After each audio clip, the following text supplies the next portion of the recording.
సంతానలేమితో బాధపడుతున్నారా? 899 రూపాయలకే fertility assessment package. వివరాలకి సంప్రదించండి. గురుగారు నమస్కారం. గురుగారు శ్రీమాత్రే నమః. శ్రీమాత్రే నమః. గురుగారు ఈ నెల డిసెంబర్ 30న 31న ముక్కోటి ఏకాదశి, వైకుంఠ ఏకాదశి, ఆ మహా శ్రీ విష్ణువుకి ఇష్టమైన రోజుగా మనం భావిస్తుంటాం. చాలా గ్రాండ్ గా అందరం కూడా పూజలు బాగా చేసుకుంటుంటాం. బట్ ఇందులో ఒక సందేహం గురుగారు, 30 ఒక క్లారిటీ ఇవ్వరా గురుగారు? అంటే మనం ఎలా చేసుకోవాలి? ఇక్కడ హైదరాబాద్ ప్రాంత వాస్తవ్యులు కానీ, తెలంగాణ, ఆంధ్ర ద్వాదశి నెక్స్ట్ వస్తుంది అంటున్నారు. 30న జరుపుకోవాలా, 31న జరుపుకోవాలా? ఎందుకంటే ఏకాదశి, కోటి ఏకాదశిల ఫలితం ఆ రోజు చాలా మంది ఉపవాసం చేస్తూ ఉంటారు. మరి 30న చేసుకోవాలా, 31న చేసుకోవాలా? ఏదో ఒక రోజు ప్రీతిగా చేసుకోవాలి అంటారా గురుగారు? దాని గురించి ఒకసారి చూడండి. ఫస్ట్ ఆఫ్ ఆల్ ఏంటంటే, ఎప్పుడైనా సరే ఏకాదశి అనేది ఎలా జరుపుకోవాలి, దానికి నియమాలు ఏమిటి, శాస్త్రంలో చెప్పినటువంటి పద్ధతి ఏమిటంటే, మనకి దశమితో కూడిన ఏకాదశి వస్తుంది, ద్వాదశితో కూడిన ఏకాదశి వస్తుంది. దశమి, ద్వాదశి ఎప్పుడైనా ఈ ముక్కోటి ఏకాదశిని కాదు, ఎవ్రీ మంత్ మనకు వచ్చేటువంటి ఏకాదశి ఏదైతే ఉందో ఆ ప్రతిసారి కూడా ఏకాదశి ద్వాదశితో కూడినటువంటి ఏకాదశి చేసుకోవాలి. దశమితో కూడిన ఏకాదశి అసలు చెయ్యకూడదు. తప్పకుండా గురుగారు. ఆ ఏకాదశి పాటించడం వలన పుత్ర నష్టం జరుగుతుంది అని చెప్తుంది శాస్త్రం. దశమితో కూడిన ఏకాదశి చేస్తారు. ద్వాదశి కలిసి ఉన్న ఏకాదశి మంచిది. అది 31కి వస్తుంది యాక్చువల్. అయితే ఇక్కడ ఏమైపోయిందంటే, ఈసారి 30వ తేదీ చూస్తేనేమో పొద్దున్నప్పుడు కొంతసేపు మీకు దశమి ఉండి దాని తర్వాత ఏకాదశి ఉంటుంది. నెక్స్ట్ డే ఎర్లీ మార్నింగ్ అయిపోవడం, ఇట్లా కొంచెం కన్ఫ్యూజన్ గా ఉంది. కాబట్టి ఏంటంటే, నన్ను అడిగితే ఏకాదశి వ్రతం చేసేవారు 31వ తేదీ చేయడం మంచిది. లేదు మామూలుగా మేము తర్వాత ఆలయానికి వెళ్ళి మేము దర్శనం చేసుకుంటాం అన్నప్పుడు పొద్దునప్పుడు ఎలాగో అయిపోతుంది కాబట్టి 30వ తేదీ ఆ రోజు కూడా వెళ్ళి దర్శనం చేసుకోవచ్చు.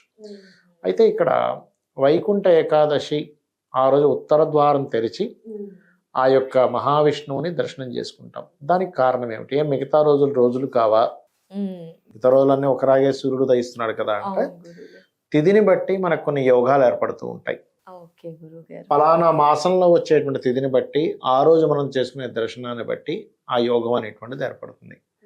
ఇప్పుడు చూడండి, శివరాత్రి రోజు ఒక చిన్న దీపం వెలిగించినా మంచిది, జాగారం చేసినా మంచిది. మరి రోజు చేయొచ్చుగా, ఆ రోజు ఎందుకు అంటే, కొన్ని తిథులకి, కొన్ని వారాలకి, కొన్ని పర్వదినాలకి ప్రత్యేకమైనటువంటి పుణ్యఫలం వచ్చేటువంటి ఆ యొక్క సిస్టమ్ అనేటువంటిది ఉంది. కాబట్టి మనం ఈ ఏకాదశి రోజు ఎప్పుడైతే ఉదయం నిద్ర లేచి మన కాలకృత్యాలు తీర్చుకొని ఆలయానికి వెళ్ళి, ముఖ్యంగా విష్ణు ఆలయానికి వెళ్ళి ఉత్తర ద్వారం తెరుస్తారు. ఆ రోజు ఉత్తర ద్వారం గుండా వచ్చి మనం స్వామివారిని దర్శనం చేసుకుని వెళ్ళినట్లయితే, ఇక్కడ ఒక్కొక్క దిశకి ఒక్కొక్కరు అధిపతులుగా చెప్పారు శాస్త్రంలో. తూర్పుకి సూర్యుడు, అలాగే ఇంద్రుడు, ఆగ్నేయానికి అగ్నిదేవుడు శుక్రుడు, దక్షిణానికి యముడు కుజుడు, అదేవిధంగా నైరుతికి నిరుతుడు రాహువు, పడమరకి చూసుకున్నట్లయితే వరుణదేవుడు శని, వాయువ్యానికి చంద్రుడు వాయుదేవుడు, ఉత్తరానికి కుబేరుడు, అదేవిధంగా బుధుడు కారకుడు. ఇలా ఈశాన్యానికి ఈశానుడు అండ్ గురుకేతువులు అధిపతులు అవుతారు. అయితే ఎప్పుడైతే మీకు ఉత్తరానికి కుబేరుడు అయ్యాడో, అందరికీ కావాల్సింది ఏంటి ఇక్కడ? ధనం. ఎందుకంటే మనం సర్వైవ్ అవ్వాలిగా. ఇంతకుముందు ఒక 30, 40, 50 ఏళ్ల క్రితం అయితే మనీ గురించి అంత అవసరం ఉండేది కదా, లిక్విడ్ క్యాష్ మీద. ఇప్పుడు ఏంటంటే, పంట పొలాల మీద ఎక్కువ మంది బ్రతికేవారు, ఇంటికి సరుకులు వచ్చేసేవి, ఏదైనా ఉంటే బాటరింగ్ సిస్టమ్ లా వీడుకున్నది, వాళ్ళు మార్చుకునేది ఉండేవారు. ఒక 200, 300 ఏళ్ల క్రితం విషయం చెప్తున్నా, ఇప్పుడు కాదు. మార్చుకునేది ఉండేది. అట్లాగే మనకి ఇంత లగ్జరీ కానీ కదిలితే మెదిలితే ధనంతో సంబంధం ఉండేది కాదు. ఎందుకంటే అది అలా వెళ్ళిపోయేది. ఇప్పుడు పిల్లల్ని చదివించాలని అంత ఖర్చు ఉండేది కదా. స్కూల్లో ఏదో గవర్నమెంట్ స్కూల్కి వెళ్ళిపోయేవారు. బాగా ఉన్నవారు మాత్రం ప్రైవేట్ స్కూల్స్. ఇప్పుడు అలా కాకుండా అందరూ ప్రైవేట్ స్కూల్స్ లో జాయిన్ చేస్తున్నాము. హాస్పిటల్స్ కి వెళ్తే బోల్డ్ అంత ఖర్చు. ఇంతమంది గవర్నమెంట్ హాస్పిటల్కి వెళ్ళేవారు, ఇప్పుడు వెళ్ళట్లేదు, అంత ప్రైవేట్ హాస్పిటల్స్ కి వెళ్తున్నారు. కాబట్టి ఏంటంటే, ప్రతిదీ ఖర్చుతో కూడుకుంది. కాబట్టి మనిషికి ధనం అనేటువంటిది అవసరం పెరిగిపోయింది బాగా. అలాంటప్పుడు ధనానికి అధిపతి ఎవరంటే కుబేరుడు. ఆ వెంకటేశ్వర స్వామికి కూడా అప్పించిన ఆయన కుబేరుడు. ఉత్తరానికి బుధుడు కారకుడు. కాబట్టి జనరల్ గా ఏంటంటే, బుధుడు మన పూర్వజన్మ కర్మకి కారకుడు. ఆయన పూర్వజన్మ కర్మ అంతా బుధుడితో సంబంధం ఉంటుంది. అందుకే చూడండి, మనం పలానా అమ్మ నాన్నలు పుడతాం, వాళ్ళకి కొంత రుణపడి ఉంటాం, వాళ్ళు మనకు రుణపడి ఉంటారు. రిలేషన్స్, ఎందుకంటే బుధుడంతా రిలేషన్స్ కారకుడు. ఫ్రెండ్, బంధువర్గాలు, తల్లి, తండ్రి, పిల్లలు, లేకపోతే బుధగ్రహం రిలేషన్స్ కారకుడు. ఆ రుణాలన్నీ క్లియర్ అవ్వాలి, అయితే వాడికి మోక్షం లభిస్తుంది. అంటే బుధుడు ఉండేటువంటి ప్లేస్ నుంచి ఆ వ్యక్తి లోపలికి ఎంటర్ అయ్యి స్వామివారిని దర్శనం చేసుకుని వెళ్ళినట్లయితే, ఒకటి ఆ కుబేరుడి యొక్క అనుగ్రహము, రెండవది బుధుడి యొక్క అనుగ్రహం కలగడం వల్ల వీళ్ళకి ఈ బంధాల నుంచి విముక్తి కలుగుతుంది. అందుకని ఉత్తర ద్వారం తెరిచి రమ్మంటారు. ఎందుకు తూర్పు తెరవచ్చు, దక్షిణం తెరవచ్చు, పడమర ఉత్తర ద్వారమే ఎందుకంటే కారణం అది ప్రధానంగా.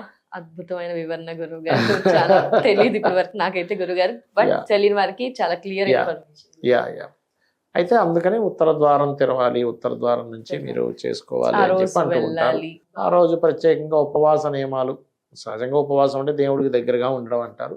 ఆ దేవుడికి దగ్గరగా ఉండేటువంటి క్రమంలో ఏకాదశి నాడు ఎవరైతే కాస్త ఫుడ్ తీసుకోకుండా ఉండగలను అనుకున్న వారు తీసుకోకుండా ఉంటే వాళ్ళకి ఇమ్యూనిటీ అనేది పెరుగుతుంది ఆ రోజు. ఎందుకంటే చంద్రుడు రవి 3/11 యాక్సెస్లో ఉంటాయి కాబట్టి వాళ్ళకి ఇమ్యూనిటీ లెవెల్స్ పెరగడము, వాళ్ళ ఆరోగ్యం బాగుండడం. ఎందుకంటే దాని మీద ఒక అతను నోబెల్ బహుమతి కూడా పొందాడు ఒక ఆయన రీసెర్చ్ చేసి. కాబట్టి ఉపవాస నియమాలు కొన్ని పాటిస్తూ బ్రహ్మచర్యాన్ని కూడా పాటిస్తూ ముందు రోజు ఈవినింగే టిఫిన్ చేస్తారు యాక్చువల్గా. ఈవినింగ్ చేసి దాని తర్వాత రోజు నుంచి ఆ ఒక్క రోజు అంతా కూడా ఉపవాసం అండి. దేవుడి యొక్క ప్రతిదీ కూడా, ఇప్పుడు ఏకాదశి కదండి, నాకు జాబ్లో ఆఫీస్లో ఏమి జాబ్ నాకు హాలిడే ఇవ్వరు అన్నప్పుడు ఆఫీస్కి వెళ్ళి అక్కడ మీరు చేసే ప్రతి పనిని కూడా ఆ యొక్క భగవంతుడికి అర్పిస్తూ మీ యొక్క జీవితాన్ని కనుక ముందుకి సాగినట్లయితే భగవంతుడి యొక్క దీంట్లోనే ప్రతిదీ చేసినట్టుగా ఆ యొక్క ఫలితం, ఏకాదశి ఫలితం అద్భుతంగా వస్తుంది. అది అలవాటు అవ్వాలి. ఏకాదశి రోజుని కాదు, మనం అనునిత్యము మన జీవితానికి అలవాటు అయిపోవాలి. ప్రతిదీ కూడా ఆ భగవంతుడి కోసం చేస్తున్నట్టుగా. అప్పుడు ఏమైపోతుందంటే మీకు ఇది ఫలానాది నా కోసం చేసుకుంటున్నాను, ఇది అవ్వాలి, అవ్వనందుకు నాకు బాధ, అయినందుకు ఆనందం ఏముండవు, ఇంకా సంతృప్తి ఉంటుంది ప్రతి పనిలోని. అలా. ధన్యవాదాలు గురువు గారు. కొంచెం సందిగ్ధంలో అయితే ఉన్నాం మేమంతా కూడా, బట్ పూర్తి వివరణ తెలియచేసినందుకు, పూర్తి డే యొక్క స్పెషాలిటీ కూడా తెలియచేసినందుకు ధన్యవాదాలు గురువు గారు. నమస్కారం. శ్రీమాత్రే నమః.